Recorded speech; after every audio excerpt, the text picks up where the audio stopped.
And you know what happened? Monsanto went to court against the German government because they gave the blood analysis of 40 rats eating GMOs during 3 months. We are in a crazy world, you know. We are in the 21st century, and the big company goes against government in a European country because they gave the blood analysis of 40 rats. You know. So we studied that, and what we saw was differences in weight. The females were taking weight, and the males were losing a bit weight. These are the bold lines on the curves.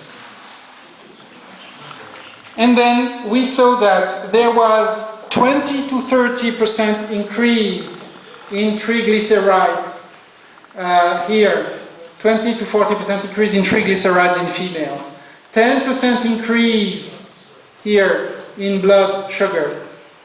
We had kidney problems, an increase in liver weight, and an increase here, an increase in liver weight, 7%, and an increase in body weight. I've shown you that on the last slide. So we said it's like a pre-diabetic profile in females.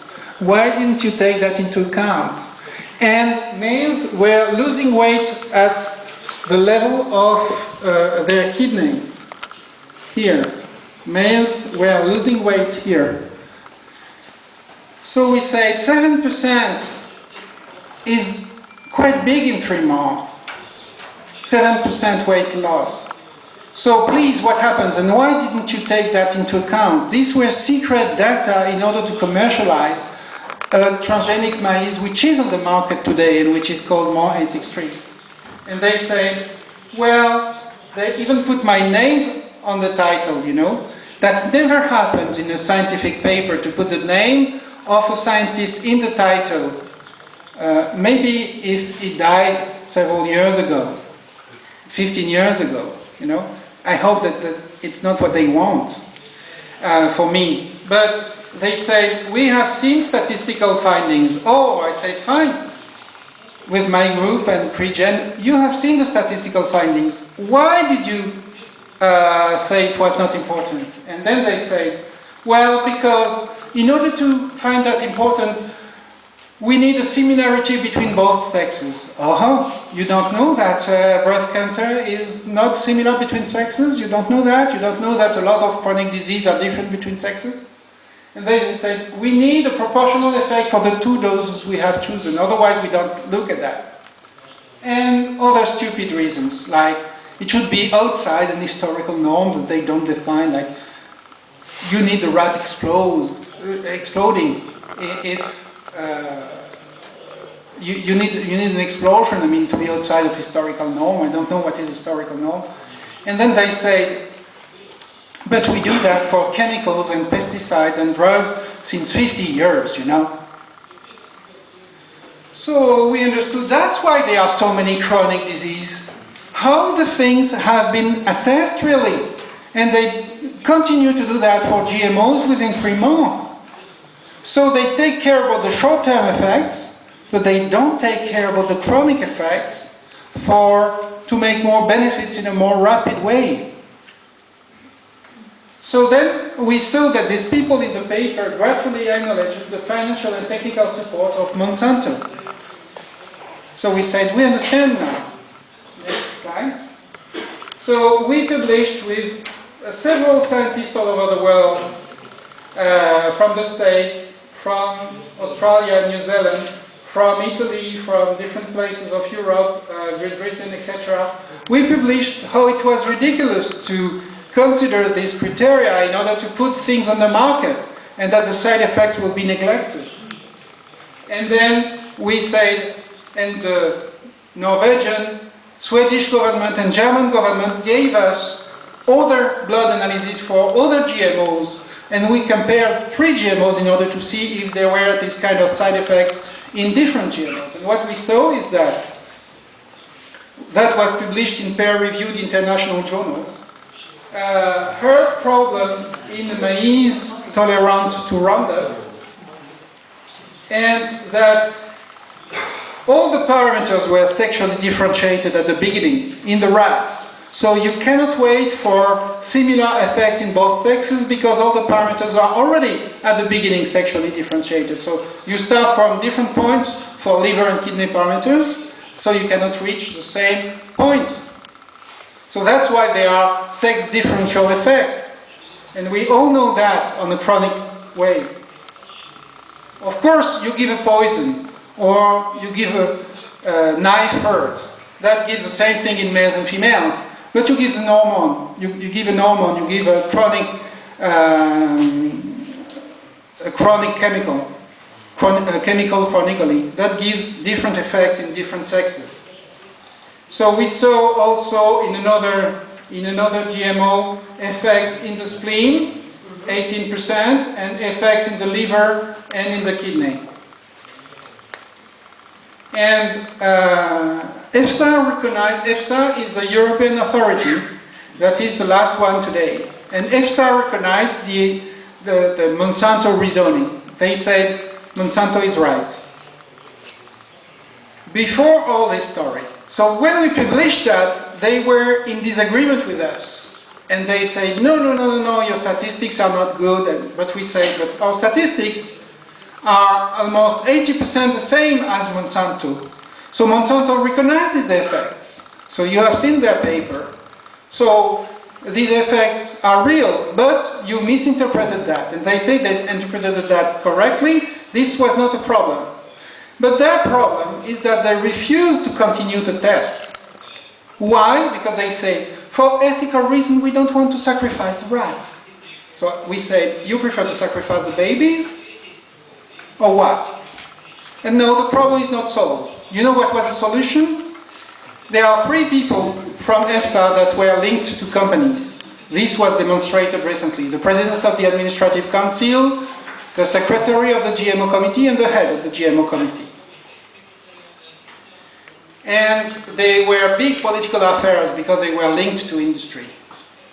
I was myself an expert in EFSA. And I saw that they never have redone the statistics of Monsanto. When we did that, they asked to us the computer files because they didn't do that before. So they were just trusting Monsanto for the last 10 years. So you see the problems. Only 40 rats were measured in Monsanto analysis on 80 that were eating GMOs, on a total of 40 rats in the experiment. That's already a shame, you know. That shows already that they want to hide the effects. Otherwise, you don't design an experiment like that, and EFSA shouldn't accept an experiment like that. But this is given by transparency. Only during 90 days, which is already a shame, because you cannot have chronic effects in 90 days. You need a year in a rat, at least. For the GM potato, that has given a lot of debates, only 10 rats were fed with the GM potato on 30 rats in total. This is stupid, you know. And that's what we are doing with industry in order to promote a more rapid commercialization of these products. And not only to promote a more rapid commercialization, it's because if they begin to test that as a drug, so on the long term, it is not beneficial anymore. Because to assess a seed like a drug, this will not be beneficial in their hands. That's what they say. Because it costs 150 million euro to put a new drug on the market, and they cannot afford that for one seed. Because one seed lasts only 4 years in the market because of the renewal of the seeds. So the benefit of the system lies on the holes of assessment on health. And, of course, on environment, which is the very little sister of health. So we have published the reason of the debate, and they say, well, this is about 3 impact factor on a scale of 5, you know. It's not enough. It should be in Science or Nature, in very big reviews that they control. If we want us, if you want us to take into account that. But they don't even publish their stuff. They don't even put that in the scientific papers. But they dare to say that it's not enough for them, the scientific papers that publish the contrary that they say. So we have published what are the present regulatory assessments. For instance, only 2 doses, too many reference groups or control groups, 320 rats and 80 eating GMOs, etc.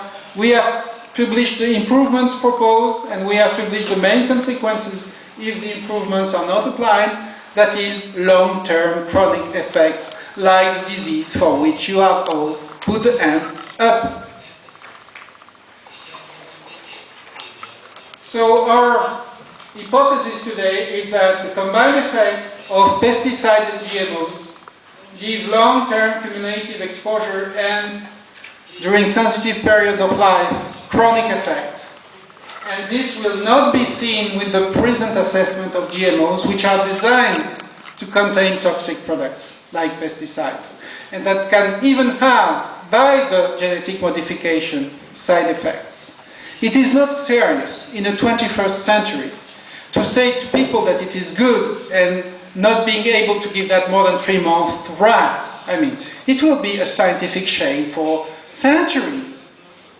Let's think about what will think the 2nd or 3rd generation, if it exists, if we give a good climate and a good biodiversity, so that we will have some kids and some very small kids and several generations to come. What they will say, well, these people in the 20th century, they were, at the beginning of the 21st century, they say that GMOs are good, but they were not able to give that more than 3 months to rats. How come they could have seen the effects? And all that was secret, you know? It was secret, and all the companies didn't want to show the blood analysis. But they didn't find that stupid. They didn't even request that in the debates. What are the world in which we are living? Next slide. So the effects that we see today on liver and kidneys, which are the detoxifying organs, are very well explainable by the pesticides. It can be also the effect of the genetic modification. We cannot choose.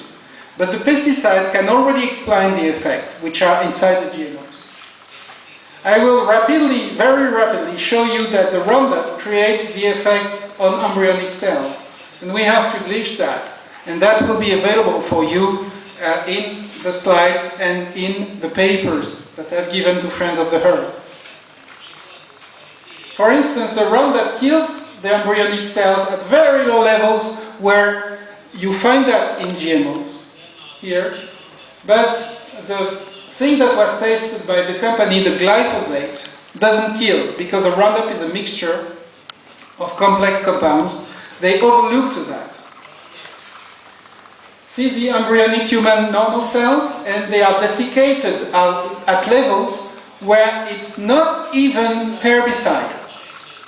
So you know that this Roundup product, which is the major herbicide that you can buy, it's an embryocide before being an herbicide. Next slide. So we've published that in a lot of scientific papers. Next slide. And we have detailed the mechanism of action, so we know it's not magic. Next slide. Next slide. So we have seen that it was killing the sexual hormones. It was diminishing the sexual hormones and their actions.